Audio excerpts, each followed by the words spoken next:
Welcome and good afternoon. My name is Kamish Orr, and today I thought I would give an update on my 8 must-haves for tabletop baseball.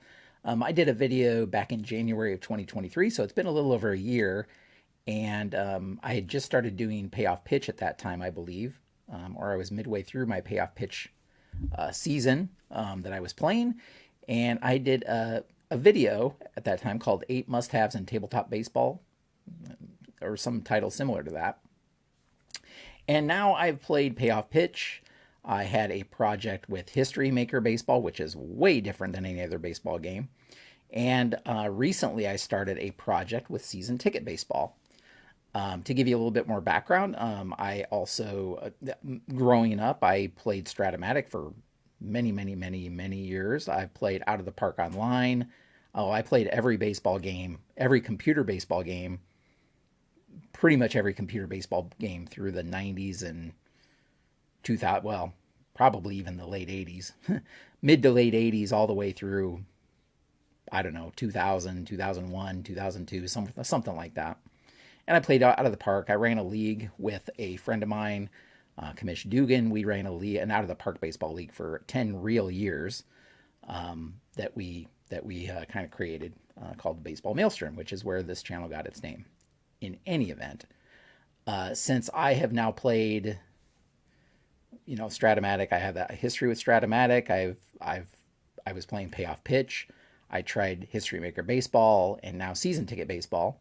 I thought I would revisit that video from over a year ago and see if I still would rank those must-haves in the same order, if there's anything I missed, which, spoiler alert, there was, and just kind of give an update.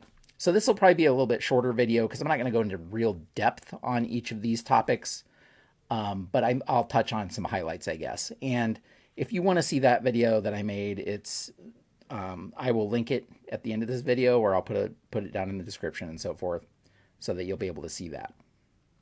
And I know Steve Etzel actually has a video out where he referenced that 8 must-haves, and he talked about some similar topics.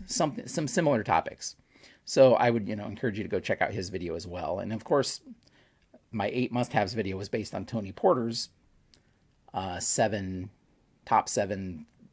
tabletop baseball thing, not must-haves, but I don't remember what the title of the video was. But you can find the link to that video as well in that must-haves video.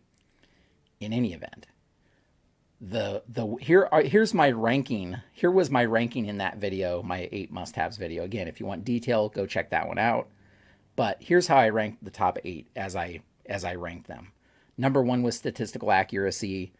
Number 2 was lefty-righty splits. Number 3 was all plays in the game. Number 4 was a rare play system. Number 5 was injuries and an injury system. Number 6 was the base running system. 7 was fielding system. And 8 was out distribution. That was my 8 must-haves. And they were pretty much in the order of importance for me. Again, these are all personal. Everything I'm going to say in this video is a personal preference. Not everybody has the same preferences. I understand that. In fact, the way I play is quite a bit different than a lot of tabletop players play. Of course, I play solo most of the time, so that shades my needs and my wants and that kind of thing. I also do not play, none of my projects have been as played lineups, as played seasons, or anything like that. So I think the closest to as played lineups that I get is my current Season Ticket Baseball project, which is best of the decades 1930s. 5 AL, 5 NL best teams from the 1930s facing off against each other. And for that one, I do pretty much their as played line. I mean, not as played because it's not the same exact games that they played that season, because we have teams from different seasons competing against one another. But I'm using the standard lineups that they used at that time, though I do use a DH. So that's one little caveat. But in any event, that's the closest I really get. Most of my projects are fantasy, either a draft league like my Payoff Pitch, which I just started season 2 of my Payoff Pitch League, and I redrafted for that. That league is teams of Hall of Famers, three AL, 3 NL, and one team of players not in the Hall of Fame that are retired because they're either not eligible or there's scandal that's keeping them out or whatever the case may be. One NL team, one AL team. So there's 4 teams in each league that compete in a 1/3 of a season, 54 games to see who comes out on top. And this is season 2 of that project that I just started. And so those obviously those lineups aren't, none of those are as played lineups. And then same with History Maker Baseball. Those were all the all-time franchise great sets. And I did a tournament with 32 all-time franchise great teams, 30 MLB teams, 1 Japanese League team, and 1 Negro League team. So all those lineups, obviously, none of those were historical because there's players from different eras on those teams. So when I'm going through my list of things that I like, just keep that in mind, that if you're playing as played lineups, if you're playing, historical seasons, that kind of thing, then obviously what you're looking for is going to be different than what I'm looking for. Anyway, so looking at the list, here is the order that I would have them in as of today, 2024. Now that I've played a couple of different baseball sims and tried out a couple of different baseball sims and done a couple of different projects and that kind of thing. Number one still is statistical accuracy. And I think every game probably makes the claim that they are statistically accurate. But after you play enough, I guess, you can start to see cracks in the seams, if that makes sense, of the pure statistical accuracy. I feel like Payoff Pitch, my results are, well, it's hard to judge historical accuracy because it's all-star teams, and that is not the way Payoff Pitch was designed to be played. So you have teams from different seasons, or players from different seasons facing off against one another. And I know that game is really dialed in to have one season, teams from the same season playing each other. So it's very, very different than what it is designed for. I understand that. But that being said, playing that game, the home run leaders, the batting average leaders, the strikeout leaders, all are the players that you would expect to be leading in those categories. There wasn't anybody that was like, whoa, what's going on? Ozzie Smith is leading in home runs, or anything like that crazy, if that makes sense. Everybody performed in the realm of possibilities of what I would expect, even though it was kind of a non-standard league. Same with season ticket baseball is probably more on par with the way it was being played, except that the teams are from different eras or different seasons, but it's an entire team of players instead of picking modern players to play in the 1930s and so forth. It's all teams from the 1930s. So, again, everybody's performing so far. I'm only a little over 20 games into that. Everybody's performing as expected. History Maker Baseball is completely different in the sense that it does not have ratings, like numerical ratings, but rates everybody by descriptive words. And so there isn't as much difference in the players, if that makes sense, because there's only so many combinations of words that you can have for a person's batting average or home runs or doubles and that kind of thing. They're not rated for triples, for example, or that kind of thing. So I'd say if I'm looking at statistical accuracy, that's probably the least statistically accurate. That being said, it was a lot of fun to play. It still was a lot of fun to play, even though it's probably not quite as statistically accurate as the other games. Now, I know there will be people out there that have played seasons of History Maker Baseball and will say that their results are statistically accurate. I'm not doubting that at all. I just the way I feel and the way the ratings were, that's just my take on it. Again, this is just my personal opinion. I had a ton of fun playing it. No knocks on the game for that. Just my 2 cents. But I'd say, statistical accuracy is probably number one, just because if you play and you get players that are leading categories and you're like, okay, this wouldn't happen in real life, or, Tony Gwynn's leading the league in strikeouts or something crazy like that. Or if the game engine is designed such that that's a possibility, and doesn't account for players who were very, very good in one category or bad in one category, then that's probably not a game that I would still shy away from. So that's still number one in my book. It was back then, it still is. Number two is no longer lefty righty splits, but I would say all plays in the game. And for me, it feels like baseball if you have the possibility of everything happening: pass balls, wild pitches, balks. Now, some game engines work that in through a rare play system. Some game engines, that's on the player's card, so the player's historical numbers determine that stuff. So, like pass balls or balks or wild pitches. I know in Stratomatic, pitchers have a wild pitch rating, and catchers have a pass ball rating, and so forth. So it's obviously taking that stuff into account. But there has to be a way for all of the things that would happen in a regular baseball game to happen, all plays being in the game. And so for me, that is the number two most important thing for me, is that there's a chance for all of this stuff happening. There's a chance for triple plays, even though they're rare. There's a chance for inside the park homers. There's a chance for players getting thrown out at the plate, trying to score on a fly out, that kind of thing, or trying to stretch a hit. They could get thrown out by the outfielder, that kind of thing. So there has to be some system in place for these weird things to happen.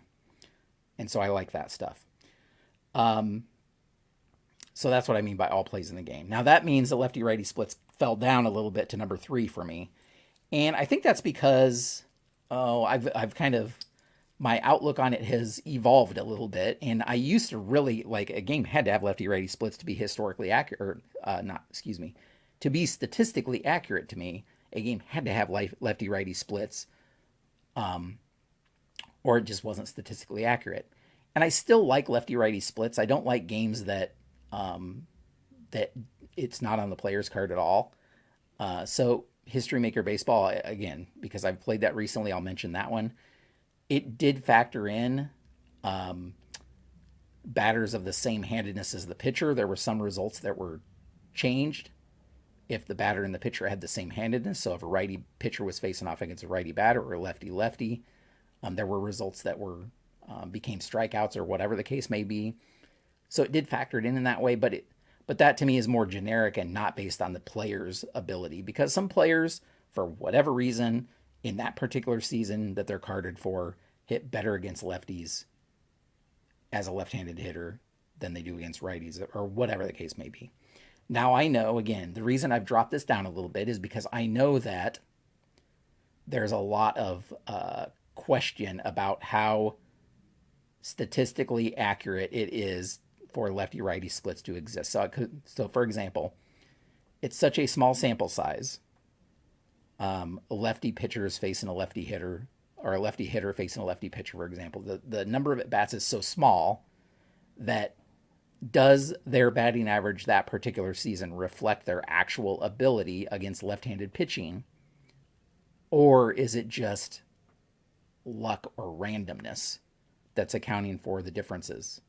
So I know there's a lot of talk about that. There's been studies done that show that the actual what a particular player's batting average in a particular season is in against left-handed pitching, for example, is not necessarily their real ability. In fact, some players are better against left-handed pitching one year and right-handed pitching the next year. I know that. However, for me, it adds to the real-world decision-making. Like, do I bring in this left-handed batter if there's a left-handed pitcher on the mound? It brings in the real-world decision-making. If there's no difference, then it doesn't matter what handedness the batter is that you bring in, because the results are going to be the same whether he's facing a righty or a lefty pitcher, and vice versa. So for me, lefty-righty splits is still important. Now, number 4 used to be the rare play system, and that's actually not number 4 anymore, but number 4 for me now is base running system. That's not just stealing, but the runner advancement. And for me, that is super important, that the game allows for stealing. Usually that's getting a good jump. I really like games that have some kind of auto steal system, because if I'm playing solo, I don't want to have to make those decisions. for each team. I want something that's going to make those decisions for me, that's more realistic, because as a human person, as a human player, it's very easy. If there are those guys who had 4 steal attempts, 2 stolen bases, 2 caught, they hardly ever stole, but they did a couple of times. You, as a human player, would never have them steal or attempt to, because the percentages are just so bad. But in real life, they did. So the only way to account for that and to make it occasionally happen against what you would choose as a human player is for some kind of auto system. So I like games that have an auto system. Runner advancement. I like games that have some kind of good runner advancement system that isn't just straightforward, like, okay, all singles are 1 base, all doubles are 2 bases, and so on. I like there should be some kind of runner advancement system where that can fluctuate a little bit, because not all singles result in 1 base and not all doubles in 2 bases, or in vice versa, or singles don't always result in 2 bases, even with 2 out. So I like some fluctuation in there, and there are some games that do that well and some games that don't do that as well. Anyway, that's number 4 for me. Number 5, which used to be injury system, is the fielding system. So again, I like a robust fielding system, not players that just have 1 fielding rating that encompasses everything about their fielding. Unfortunately, History Maker Baseball, that's the way that was, is, pass balls for catchers occurred based on a standard fielding rating that was also their range and their error rating, and everything rolled into one. So I like games that kind of split that out and have more in-depth fielding than that. At the very least, they should have a separate range and a separate error rating to be more statistically accurate, in my mind. So fielding system is number 5 of importance now for me. Number 6 is something I totally left off the list before. Totally left it out, and that's stadium effects. So to me, having the stadium effects adds a level of immersion and statistical accuracy that is important to me, in that, if you're playing in the Polo Grounds, with a huge center field, there should be some ratings that reflect the stadium that you're playing in, because not all stadiums are built the same. Or Coors Field should have more homers because it just did. And there should be some differences to account for that. And so I like my games to have some stadium effects. And again, there are different accuracy with stadium effects. I know that some games have and some games don't. Some games get really in depth based on righties, lefties, and so forth. And other games just have 1 stadium rating, and that accounts for everything. And then some games don't even factor that in at all. So that to me is still important, and it's number 6. I don't know how I left it off the list before, because it was important to me back then. I just totally forgot about it. So number 7 is the rare play system, which was number 4 last time. I like to have, again, a rare play system that encompasses the odd, very, very oddball things that happen. Not like wild pitches and pass balls. I know sometimes those are in a rare play system, but I like the rare play system to be really weird stuff that happens that just doesn't happen frequently enough to be on a card. Outfielder trying to make a catch and the ball bounces out of the glove over the wall, or 2 players collide and there's an inside the park home run from it, or just the very odd things that happen that, again, you couldn't have on a card because they would happen too frequently if you did it that way. But they're in there to account for all of these very, very odd things that happen in baseball that don't happen in other sports as much, or they don't seem to. Anyway, so the rare play system is in there at number 7 for me. Number 8 would be the injuries in the injury system. Again, this, if you're as played lineups, this isn't as important to you. Maybe you don't even use an injury system. I know some players, ID Jester, I think you don't, if you're watching this, ID Jester, I know ID Jester doesn't use the rare plays. He throws those out because he doesn't really like the rare plays when he's trying to do a historical matchup and that kind of thing, which is fine. Injuries, I know a lot of, as played or historical simmers do not use the injury system. If anything, they'll make them be injured just for the rest of that game, but it doesn't impact the future. Well, I like the injuries to happen because it throws some randomness in there, and it prevents me from just using the same lineup every day. Even better if the game has some kind of rest system built into it, that makes you rest players. But and I know there's some homebrew stuff you can do to account for that. There's charts that you can roll to see, okay, this guy has got a rest today because I rolled whatever on the on my homebrew chart. And so I know there are other ways to kind of handle that stuff.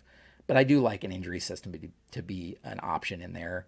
And then players receive an injury based on how they were used historically. So, obviously, Cal Ripken Jr. is probably not ever going to be injured. If he rolls, there's got to be some accounting for him or players like him, so the injury would be extremely rare to even happen. Whereas some other players that were injured all the time, that should be accounted for too. And I like that because, again, it makes me rest players. It makes it adds some element of unpredictability in there, and gets some other guys some playing time that I might not even have ever play. So I like it. And then finally, number 9. I only had 8 before. Now I have 9. 9 is the out distribution. Again, when I played Stratomatic, I don't know why, but I never even considered out distribution. I probably because the game just seemed like it was generating results that felt real to me. Now I care a little bit more, so that if there's too many pop-ups to the infield, that bothers me. If there's too many foul outs, that bothers me. If there are ground outs to second base and somehow he's getting the runner going to third like half the time or whatever it is, if there's weird stuff like that happens, it bothers me. To the point that I've downloaded real MLB data and done a bunch of videos on it. I have a separate playlist that you can go to see all of the out statistics, the distribution of outs and all of that. You can see those videos. But anyway, it's way down on my list, number 9, obviously. But it is still important enough that I added on there because it does bother me if the game is not accounting for the out distribution at all. And a straight pull hitter is always, has an equal chance of hitting the opposite field as a non-pull hitter and that kind of thing. Or if it's always, ground outs and fly outs are the same and they wouldn't happen in real life the same way, or whatever the case may be. I like it it just is one more element that makes it feel like a real baseball game to me. And that's why it's still on the list, even though it's way down there. Again, Stratomatic, I didn't even think about it. But I think to me, it even includes things like grounding into double plays. That's out distribution to me too. And some players ground into a lot more double plays than others. So I like games that take that into account. And players will hit into more ground into more double plays because that's what they did historically. So it's even stuff like that that's important for me. Ricky Henderson probably didn't ground in as many double plays as Mike Piazza. And so that should be reflected somehow in the way the game determines results. They shouldn't have an equal chance, is what I'm saying. So that's why out distribution's on there, even though it's way down the list. Now, once again, those are my 9 things. It's how I feel as of 2024, April of 2024. It may change as I play, more games and that kind of thing. But, I think I even mentioned in the first video that these were my thoughts at that particular time and day, and they probably would change. This may change next week. I may think it's a little bit that these numbers need tweaked a little bit, but as of now, this is kind of what I thought. And I wanted to add in stadium effects, which I totally forgot about before. And so I'm adding in stadium effects into my list. Still only have 9. I don't have 10. A nice even number of 10. Is it possible I'm forgetting something? Probably. It's quite possible I'm forgetting something that's totally not on this list either. But that's how things stand now. Once again, if you've watched my other video, you watched this video, I'd love to hear your comments down below. I read all my comments. I try to respond to them if there's stuff to respond to. You can check out my current projects over at baseballmaelstrom.com. You can see the Payoff Pitch League that I have going on, Season 2 of that league, and my Best of the Decades 1930s tournament using Season Ticket Baseball. So Payoff Pitch, Season Ticket Baseball, those are the 2 projects I have going on. Go check those out. I think that's where we will leave things. Thank you so much for watching all of this, and until next time, have a great evening.